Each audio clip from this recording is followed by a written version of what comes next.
someone on the internet surfing around and they go to kiva.org, essentially what they would see is a site that looks a lot like eBay, except instead of Beanie Babies and, you know, Tonka trucks and whatever, all the stuff that you can buy on eBay, you see real people in the developing world, micro-entrepreneurs who live in poverty and are requesting a small loan so that they can buy an asset like a sewing machine or a cow or you know, a deep fryer, so that they can basically start and grow their small business and earn a sustainable livelihood for their families. And so you can pick through, kind of sort through all these different small businesses and, you know, make a loan, a $25 loan or more to one of these businesses. Once that loan's made, we aggregate that money from all the different internet lenders and send it to a local organization in the field, and then that local organization will actually lend that money to the low-income entrepreneur in their community, and in about 6 to 12 months,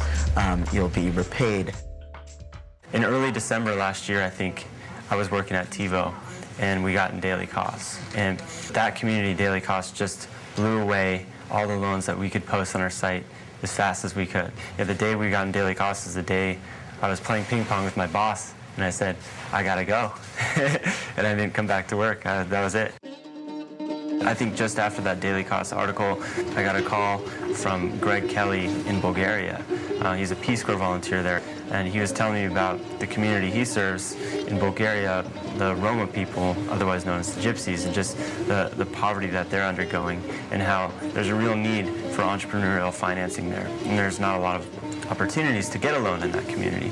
So we were excited to work with him and the Peace Corps to fund some Bulgarian entrepreneurs, and one of them is Angel, who started a bike shop.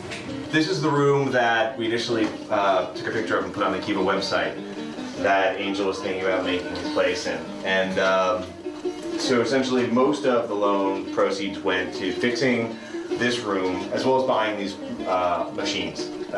He spent about $500 on the machines, some money on paint, the electricity that was needed, this whole front area, and an advertisement that he made outside. And essentially, this is his workshop. $500 goes an exceptionally long way in the developing world, and that's the really beautiful thing, is that people can put in only $25 into Kiva, lend $25, and you can make a tremendous impact in someone's life, and then you get your $25 back. You know, I don't think of it as, oh, here's this poor person that we've helped. I think of, here's this businessman that we're partnering with that is growing his business.